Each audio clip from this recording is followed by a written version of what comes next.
Nama aku Clara, dan hari ini aku mau berbagi sesuatu yang mungkin sangat pribadi.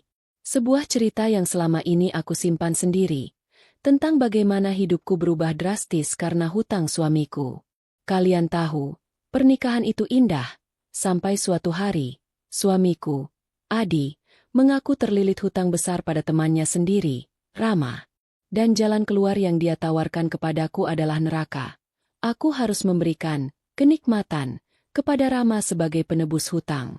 Bayangkan, dijadikan objek, tubuhku ditumbalkan demi kesalahan orang lain. Perasaan hancur, jijik, dan terhina itu nyata. Tapi yang lebih gila lagi, di tengah kehancuran itu, aku justru menemukan perhatian dari Rama. Pria yang seharusnya ku benci, perlahan menjadi satu-satunya yang memberiku kehangatan.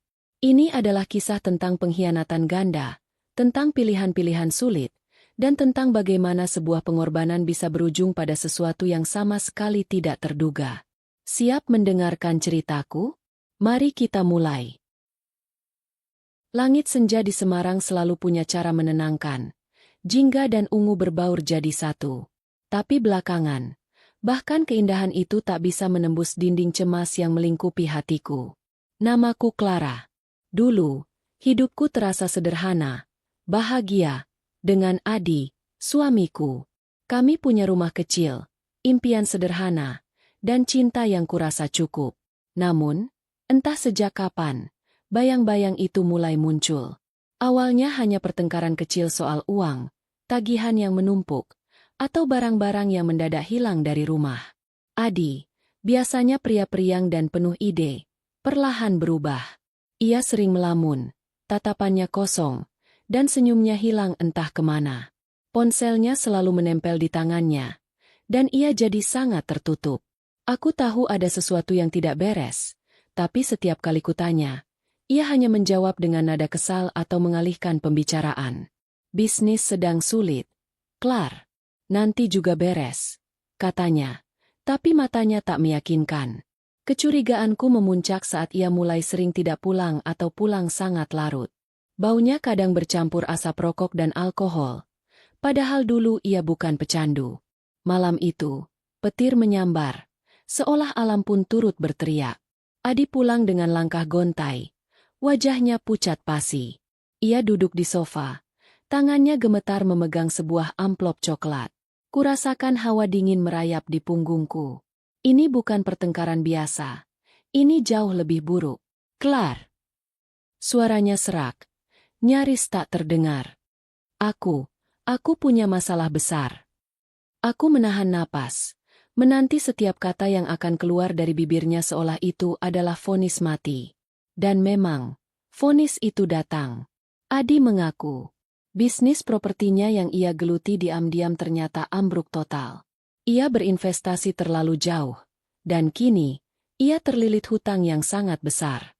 Lebih parahnya, ia berhutang pada Rama, teman lama kami, yang juga dikenal sebagai rentenir berhati dingin. Jumlahnya, cukup untuk menghancurkan hidup kami berkeping-keping. Aku sudah coba segalanya. Klar, aku pinjam sana-sini, tapi tidak cukup. Ia tertunduk lesu. Rama menagih. Dia bilang kalau tidak lunas minggu ini, dia akan menyita semua yang kita punya. Bahkan nyawaku mungkin jadi taruhan. Aku merasakan darahku berdesir, marah, jijik, dan juga takut yang luar biasa. Bagaimana bisa ia sebodoh ini? Bagaimana bisa ia menyembunyikan ini dariku?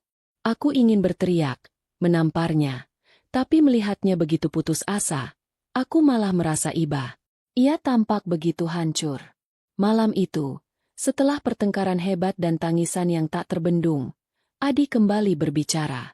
Kata-katanya keluar seperti bisikan setan yang meracuni telingaku. Ada satu cara, Klar, katanya.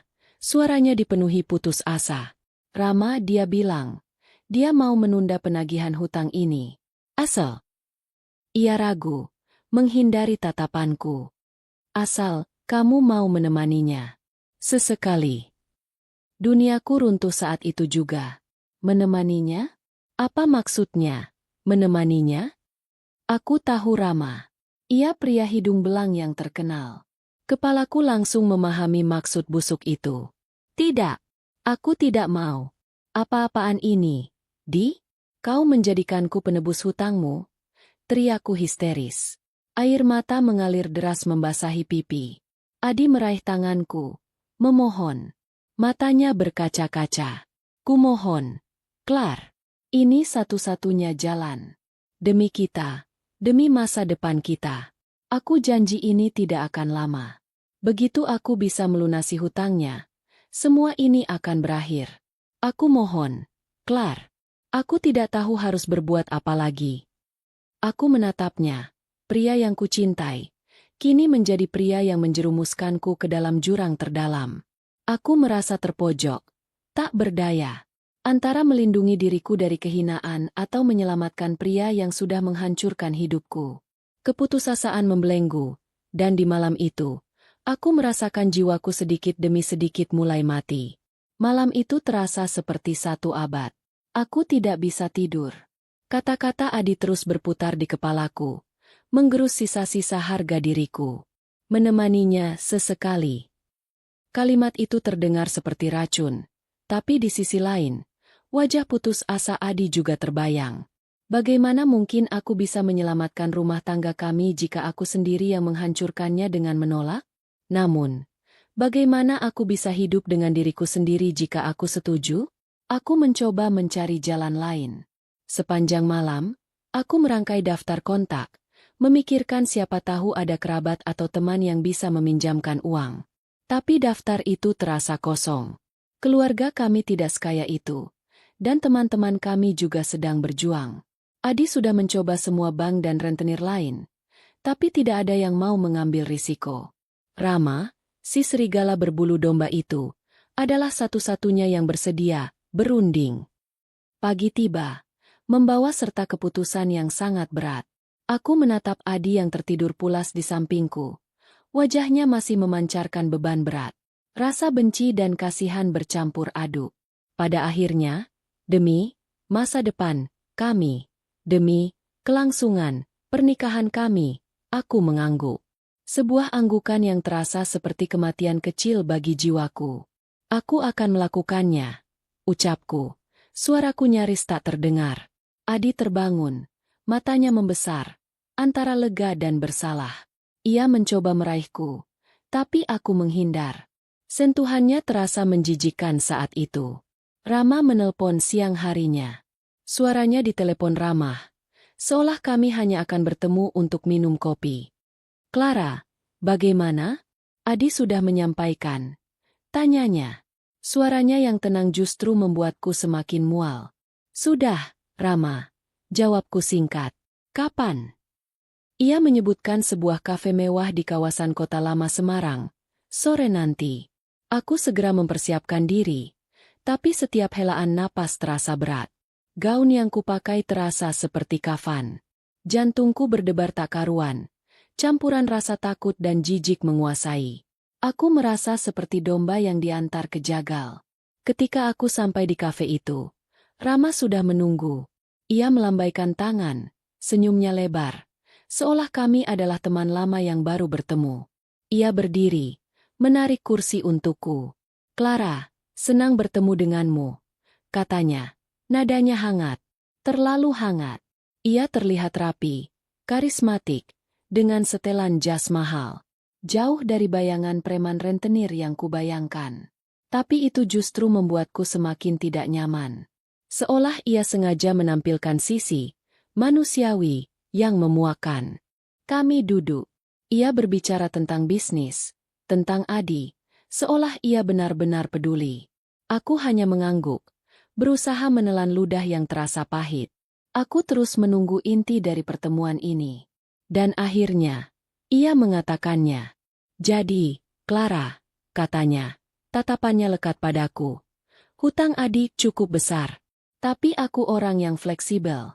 Kita bisa selesaikan ini perlahan. Dengan caraku. Aku mengangguk. Lidahku keluh.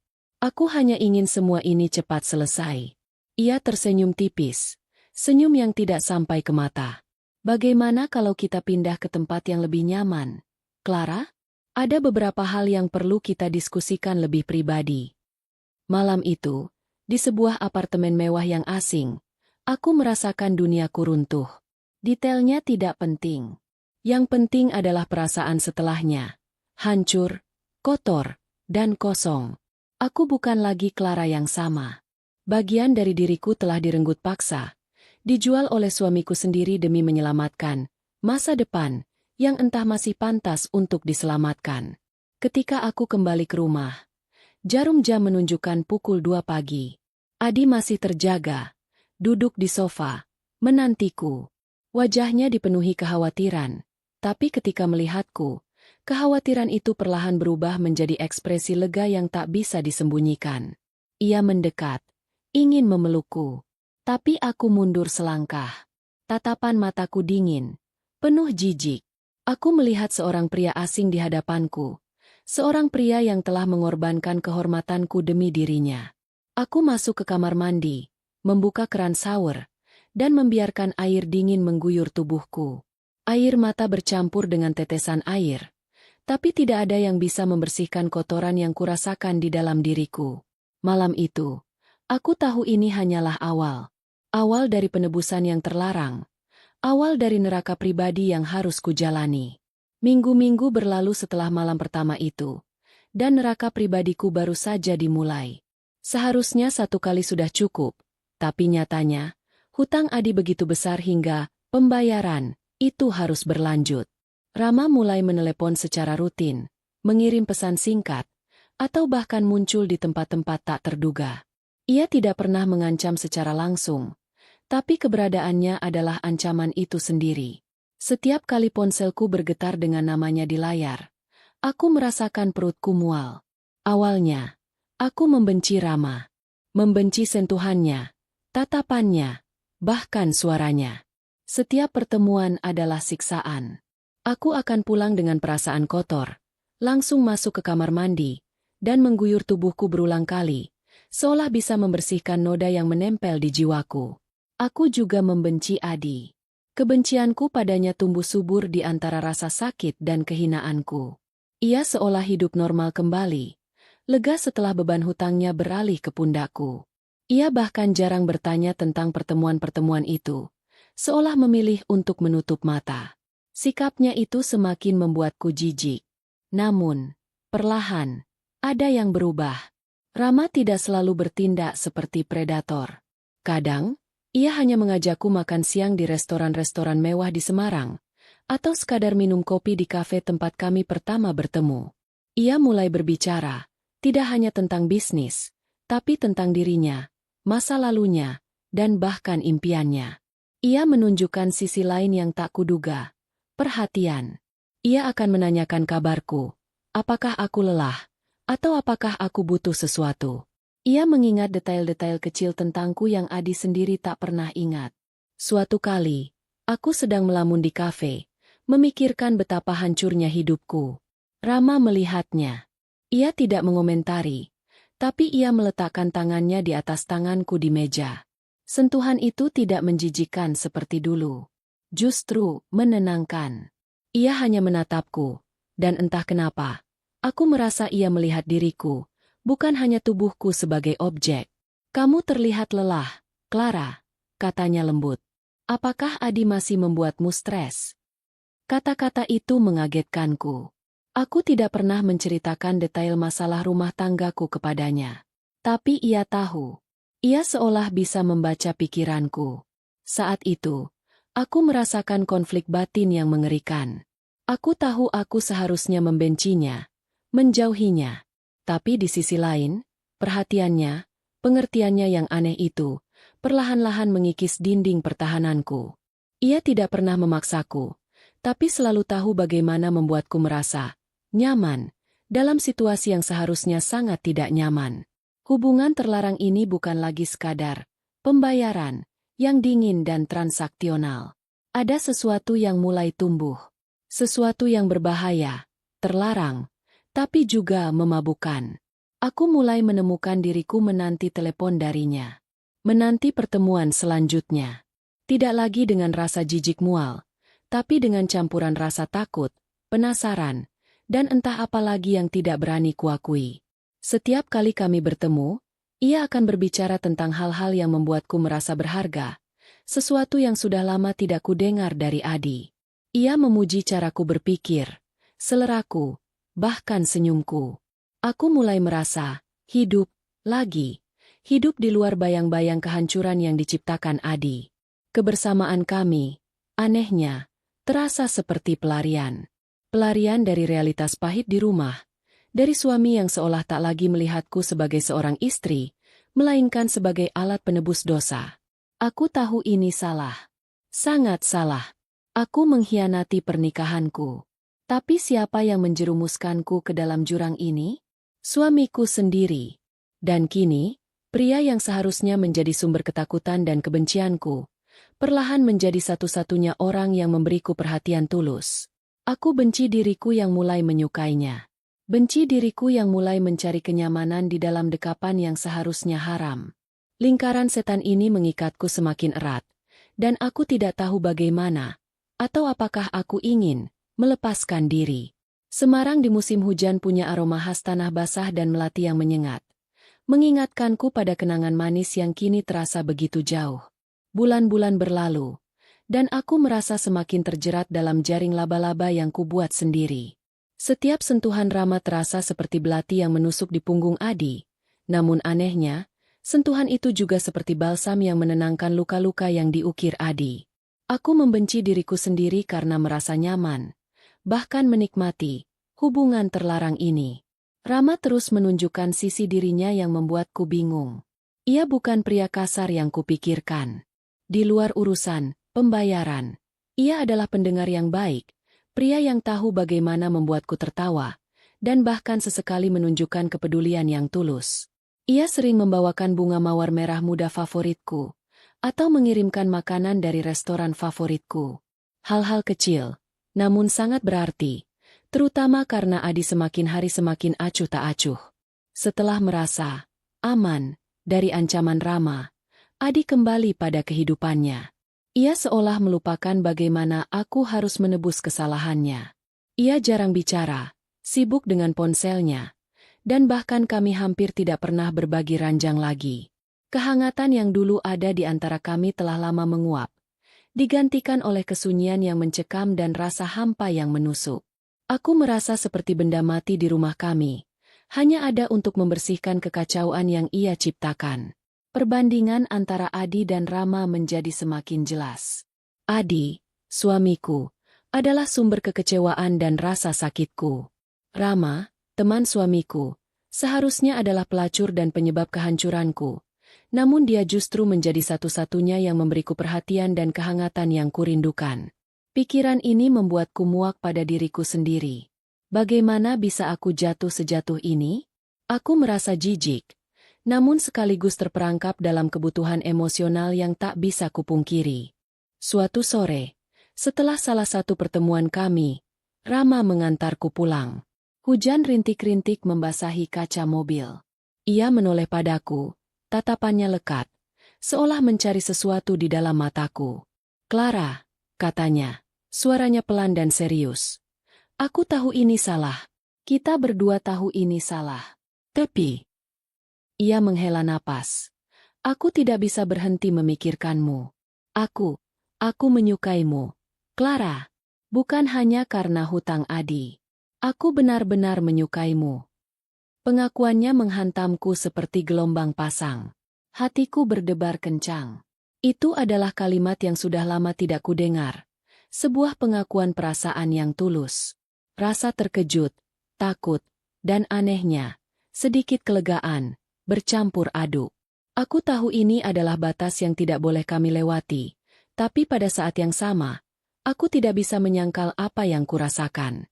Di tengah kehancuran rumah tanggaku, perhatian dan pengakuan Rama memberiku secercah harapan yang berbahaya. Aku menatapnya, tidak bisa berkata-kata. Air mataku mulai menggenang. Aku adalah wanita yang dikhianati suaminya, lalu menemukan kenyamanan dalam pelukan pria yang seharusnya ku benci. Aku adalah seorang istri yang berselingkuh, namun merasa menjadi korban. Pengkhianatan ini terasa ganda. Adi mengkhianatiku dengan menjadikanku penebus hutang, dan aku mengkhianati pernikahanku dengan membiarkan perasaanku tumbuh untuk Rama. Pada titik ini, aku tidak lagi yakin siapa korban sebenarnya, dan siapa pelakunya. Yang jelas, aku terjebak di tengah-tengahnya, hancur berkeping-keping, dengan pecahan hati yang perlahan mulai jatuh untuk pria yang seharusnya menjadi musuhku.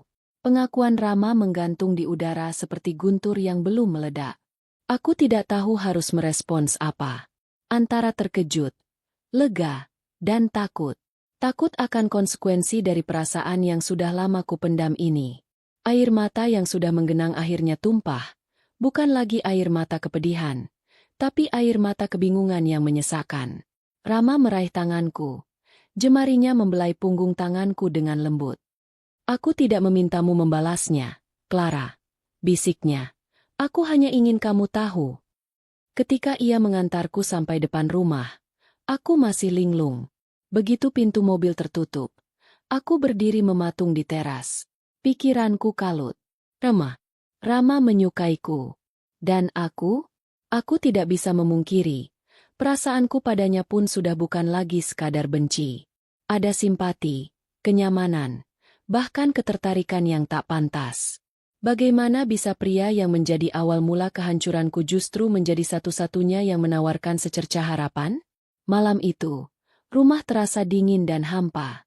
Adi sudah tidur, memunggungiku, seperti biasa. Aku memandangi punggungnya, yang dulu terasa kokoh dan melindungiku, kini terasa asing dan jauh. Aku bertanya pada diriku sendiri, siapa Adi bagiku sekarang? Suami yang menjualku demi hutangnya? Pria yang memilih untuk menutup mata atas penderitaanku? Atau sekadar bayangan dari masa lalu yang indah, yang kini telah hancur lebur? Aku bangkit dari ranjang, berjalan pelan ke arah jendela, menatap rembulan yang bersinar pucat di atas langit Semarang. Pilihan terasa begitu pahit. Terus berpura-pura dengan Adi, hidup dalam kebohongan yang membusuk, dengan kenangan terlarang bersama Rama yang akan menghantuiku seumur hidup, atau mengikuti gejolak perasaanku, mencari kebahagiaan di luar tembok pernikahan yang sudah retak ini, bahkan jika itu berarti bersama pria yang seharusnya menjadi musuh. Konsekuensinya terasa begitu besar, begitu menakutkan. Jika aku memilih Rama, apa jadinya? Apakah ia serius dengan pengakuannya? Atau ini hanya permainan lain? Dan bagaimana dengan Adi? Apakah aku siap menghadapi kehancuran total yang pasti akan terjadi jika kebenaran terungkap? Aku menarik napas panjang, mencoba menenangkan jantungku yang berpacu. Aku tidak tahu apa yang akan terjadi selanjutnya. Aku tidak punya jawaban pasti. Tapi satu hal yang ku tahu, aku tidak bisa lagi hidup dalam kebohongan ini. Aku tidak bisa lagi menjadi penebus hutang, baik secara finansial maupun emosional. Aku tidak tahu apakah aku akan lari dari Adi, atau justru menghadapinya. Aku tidak tahu apakah Rama adalah jawaban, atau hanya ilusi lain. Namun, di malam itu, di bawah cahaya rembulan yang redup, aku merasakan tekad baru. Tekad untuk memilih diriku sendiri, untuk pertama kalinya. Mungkin ini akan menjadi kehancuran total. Atau mungkin, ini adalah awal dari kebebasan yang telah lama kudambakan, terlepas dari siapapun yang menungguku di ujung jalan. Aku hanya ingin bisa bernapas lagi, tanpa beban hutang, tanpa beban kebohongan, dan tanpa beban pengkhianatan ganda yang telah menggerogoti jiwaku.